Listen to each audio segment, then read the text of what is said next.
안녕하세요. 오늘은 이지성 작가의 책 에이트를 소개하려고 합니다.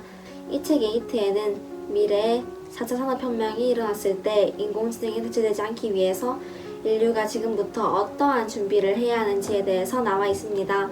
먼저 이 책의 목차를 보면 세 파트로 나뉘어져 있는 것을 볼 수 있습니다.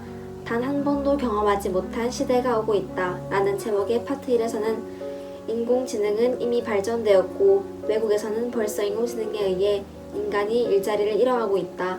세계의 주도권을 가진 사람들은 머지않아 인공지능의 시대가 시작될 것을 미리 알아차리고 인공지능을 지배할 수 있는 사람들을 기르기 위해 빠르게 움직이고 있다. 라는 내용을 중심으로 여러가지 예를 들어서 이 사실을 뒷받침해준 내용이 나옵니다. 파트 2, 10년 뒤 당신의 자리는 없다 에서는 1, 2, 3차 산업혁명의 특징은 일자리가 폭발적으로 늘어나는 것인데 4차 산업혁명은 기존에 있던 일자리들을 폭발적으로 없애고 있다. 인공지능은 쉬지 않고 일하면서도 인간보다 뛰어난 결과를 낼 수 있기 때문이다. 라고 하면서 세계적으로 공부를 잘하는 사람들이 인공지능에 의해서 직장을 잃는 사례들이 나와 있습니다. 파트 3에서는 인공지능에게 대체되지 않는 나를 만드는 법 8가지에 대해서 나와 있습니다. 첫 번째, 디지털을 차단하라. 인공지능에게 대체되는 것이 아니라 반대로 인공지능을 지배하기 위해서는 디지털 기기를 차단하는 능력을 가져야 한다고 합니다.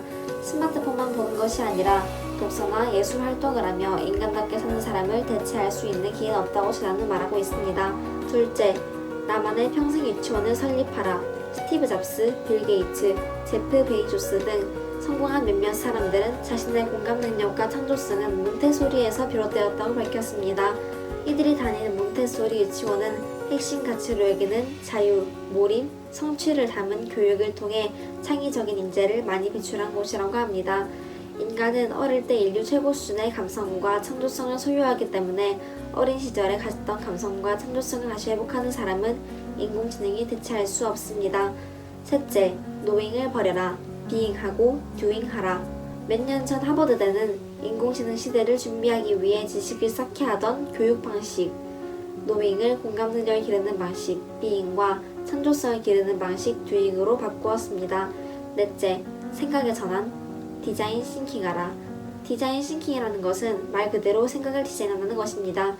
기존에 있던 것을 경험에 기반한 창의적 사고로 새롭게 디자인해서 삶에 영향을 미치는 것들의 혁신을 일으키는 것이라고 합니다. 다섯째, 인간 고유의 능력을 일깨우는 무기, 철학하라. 저자는 철학적 사고 능력을 트리비움을 통해서 기를 수 있다고 말합니다. 트리비움이 뜻하는 것은 문법학, 논리학, 수사학인데 이 세 가지를 알 때 인간은 창조적 상상력과 공감 능력을 기를 수 있습니다. 여섯 번째, 바라보고 나누고 융합하라. 인공지능은 윤리, 도덕적 문제를 판단하고 해결하는 능력이 없습니다. 그래서 인간은 미래의 인공지능을 뛰어넘기 위해 윤리, 도덕학과 문학의 융합을 추구하는 삶을 살아야 합니다. 일곱 번째, 문화 인류학적 여행을 경험하라. 인공지능에게 대체되지 않기 위해서는 한 번쯤 문화 인류학적 여행을 한 경험이 있어야 한다고 저자는 말합니다. 인간은 타국에 가도 그곳의 현지인들과 교류를 하며 현지 사회와 문화에 녹아들어 자신의 문화와 그곳의 문화를 연결할 수 있지만 문화를 공감하는 능력이 없는 인공지능은 그것이 절대 불가능하기 때문입니다. 여덟 번째, 나에서 너로 우리를 보라. 저자는 인간을 인간답게 만드는 가장 중요한 것은 기부, 봉사, 인권이라고 말합니다. 인공지능에게 대체되지 않는 진정한 인간이 되기 위해서 우리는 나만을 아는 삶을 사는 것이 아니라 너와 우리까지 아는 삶을 살아야 한다고 강조하고 있습니다. 네, 이번 영상에서는 미래에 다가올 인공지능 시대에 인공지능에 의해 대체되지 않기 위해서 우리가 어떠한 준비를 해야 하는지에 관한 내용이 들어있는 에이트라는 책을 소개해드렸습니다. 결론적으로 말하자면 이 책은 일단 공감 능력과 창조성, 다시 말해서 인간의 고유 능력을 기르라고 말하고 있습니다. 공감 능력과 창조성을 기르기 위해서 독서나 성찰 또는 예술 활동을 하면서 나만의 고유 능력을 길러야 한다고 책을 통해서 배울 수 있는 유익한 시간이었기를 바랍니다. 다음 영상에서는 또 다른 책으로 돌아오겠습니다. 그럼 다음 영상에서 봐요. 안녕.